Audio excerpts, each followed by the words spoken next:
नमस्कार मंडळी, आज मी बनवत आहे साबुदाण्याची खिचडी। तर तुम्ही साबुदाण्याची खिचडी बघून तुमच्याही तोंडाला पाणी सुटलं असेल, तुम्हालाही अशा पद्धतीची साबुदाण्याची खिचडी आवडत असेल तर माझा व्हिडिओ पूर्ण बघा। ही खिचडी गावाकडच्या पद्धतीची केलेली आहे। प्रसादात किंवा भंडाऱ्यात अशा पद्धतीची खिचडी बनवतात। तुम्हाला जर आवडली असेल तर तुम्ही पण नक्की बनवून बघा।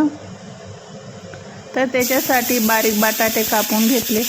कढई छान तापवलेली आहे मी, त्याच्यामध्ये छान बटाटे परतवून घ्यायचे। थोडंसं तेल टाकलं होतं बटाटे परतवायला। आता बटाटे ना लालसर कलरचे परतवून घ्यायचे।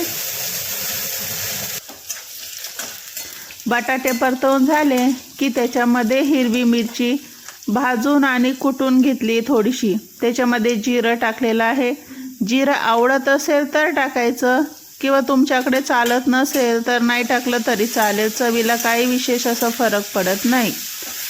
तर आता बटाटा आणि ही हिरवी चटणी थोडीशी परतवून घ्यायची आणि त्याच्यामध्ये रात्रीच भिजवून ठेवलेला साबुदाणा आहे मी, म्हणजे तो सकाळी छान भिजला किंवा सकाळी जर भिजवला तर 3 ते 4 तास भिजवायचा, तर तो छान भिजतो, पचायला त्रास होत नाही मग साबुदाणा।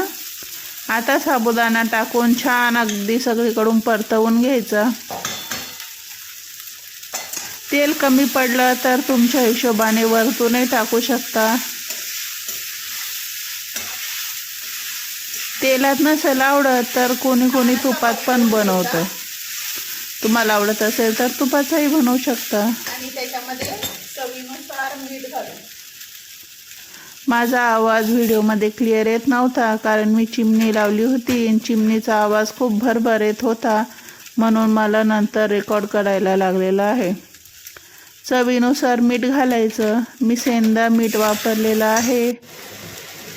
आता बघा अगदी साबुदाणा खूप छान पद्धतीने परतवून झालेला आहे।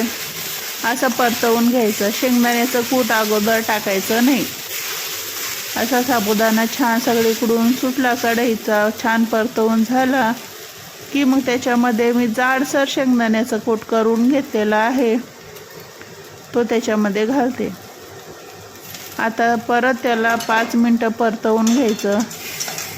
झाकण ठेवून परतवलं तरी पण चालतं। किती छान झाला आपला साबुदाणा।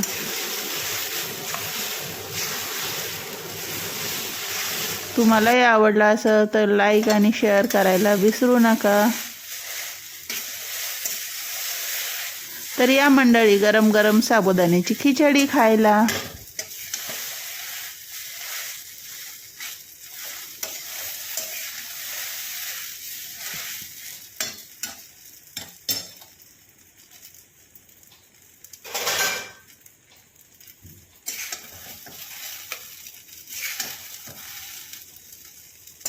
पूर्ण व्हिडिओ बघितला त्याच्यासाठी तुमचे खूप खूप धन्यवाद।